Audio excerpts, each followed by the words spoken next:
Good evening and welcome to another edition of HGP Sport for today, Thursday, April 11, 2019. I am Jaden Samuels. Thanks for joining us. We begin by telling you that the Golden Jaguars will make their Gold Cup debut against the United States on June 18 after being drawn in Group D. The details in this report. Drawn in Group B alongside Panama, Trinidad and Tobago and the USA, the Golden Jaguars will play their first game on June 18 and on June 22 will go into their second game against the USA. They will take on Trinidad and Tobago on June 26. Speaking at the unveiling of the groupings and schedule in Los Angeles on Wednesday, coach of the Jaguars, Michael Johnson, said the home side does have what it takes to beat any one of the 16 teams competing in the Gold Cup. In the other groups, Mexico, Canada, Martinique, and Cuba makes up Group A, while Group B includes Costa Rica, Haiti, Nicaragua, and Bermuda, and in Group C are Honduras, Jamaica, El Salvador, and Curacao. Jaden Samuels, HGP Sport. The Guyana Olympic Association has granted affiliation to Archery Guyana. This is a historic moment and is dubbed a huge achievement for archers and members of Archery Guyana.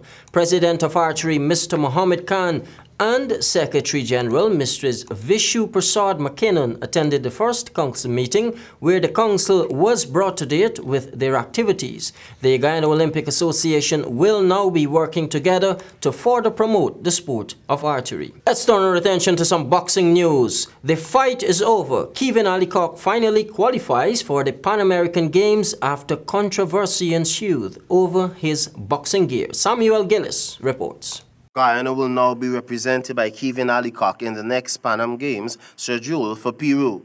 The united fight between him and the Guyana Boxing Association has made this possible. The head of Guyana's Boxing Association, Steve Ninval, confirmed that Alcock has qualified for the Games despite controversially losing by a walkover in a quarter-final match of the Pan Am qualifiers.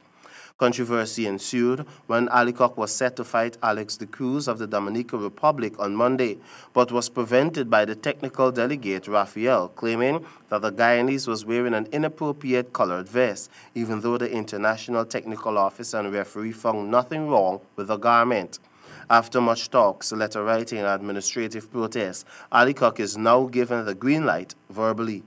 Steve Ninval said, "We are happy that one of our boxers has made it to the Games, but it does not stop there. There is a need to know what decision has been taken on the outcome of the fight and what sanctions will be handed to the defaulting technical delegate. Hence, we will await official word from both International Boxing Association and American Boxing Confederation." For HGP Sport, I am Samuel Gillis. More boxing news. Guyanese Lennox Too Sharp Allen to square off on June 1st against Anthony Big Baby Joshua at the Madison Square Garden. Stanford Howard reports. Ever since capturing the WBA gold belt in February, Lennox Too Sharp Allen, with 22 wins, 1 loss, and 14 KOs, has not been resting on his laurels. In fact, the unbeaten super middleweight and his team have been hard at work. Speaking on Wednesday following a glove workout at the Cubs and Kids gym, the Brooklyn-based southpaw revealed that he may be back in the ring on the undercard of Jarrell Big Baby Miller versus Anthony Joshua world title fight. The two heavyweights are scheduled to match glove on June 1st at the world's most famous arena, Madison Square Garden. Allen said, and I quote, "My promoter and Ed Herron's Joshua promoter are trying to make a deal for a fight for June 1st on the undercard of Big Baby Joshua fight. We have until Friday to get this deal done." End of quote. Allen, however, said if the deal falls through, he will be returning to Guyana for a few days on Saturday. For HGP Sport, I am Stanford Howard. Newly elected Cricket West Indies President Ricky Skerritt and Director Jimmy Adams made public the new policies as it relates to the selection process of West Indies cricket. Just under 2 weeks of the recently held election for President of Cricket West Indies, the West Indies Cricket Board is now hard at work to fix what was deemed a broken system. At a press conference held in Antigua, newly elected President of Cricket West Indies, Ricky Skerritt, in his opening address, explained the rationale for the new selection policy of the West Indies squad. Are designed to bring back that sense of pride and aspiration to our West Indian senior men's team that has been too often absent in recent times. In order to achieve a renewed sense of purpose and excellence, difficult choices and challenging decisions have to be made. And in this case, some have been made. The changes that we have triggered this week are therefore more than a simple change in personnel or a shake-up among the ranks, as is being referred to in some areas of the media. This is a calculated strategic move designed to reignite the passion for our culture, a West Indian culture where our cricket is being put back where it belongs, at the very center. Skerritt added that all of their decisions are guided by a cricket-first mantra and that they must put the best players on the field of play. Jimmy Adams, director of Cricket West Indies, explained other plans that can be implemented to develop the game of West Indies cricket, in addition to the president's mantra and strategy. One of inclusivity.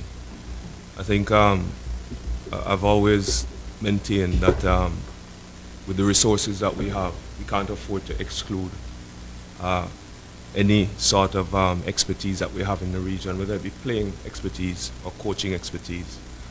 My record in the region will speak to how passionate I am about developing our regional coaches as well as our players.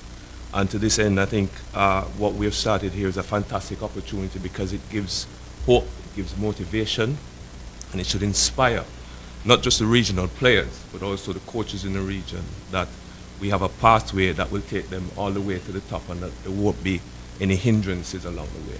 With 2 squads to be selected in a matter of days, one being the World Cup squad, which is set to bowl off on May 30th in England. Robert Haynes, interim chairman of selectors, gave his thoughts on his approach in terms of selection. Got the philosophy in terms of selection criteria that are required in terms of the new policy, and as the chairman of selectors, it is important that at all time I am fair and impartial in what I'm doing in terms of moving West Indies cricket forward. It will be a case where, as the chairman, I will sit down with Jimmy and other stakeholders in terms of the direction that we need to go. So when I sit with my board, or my panel as we say, we could definitely look at the direction that we need to go in and make sure that we try at all time to select the best possible team to represent the West Indies.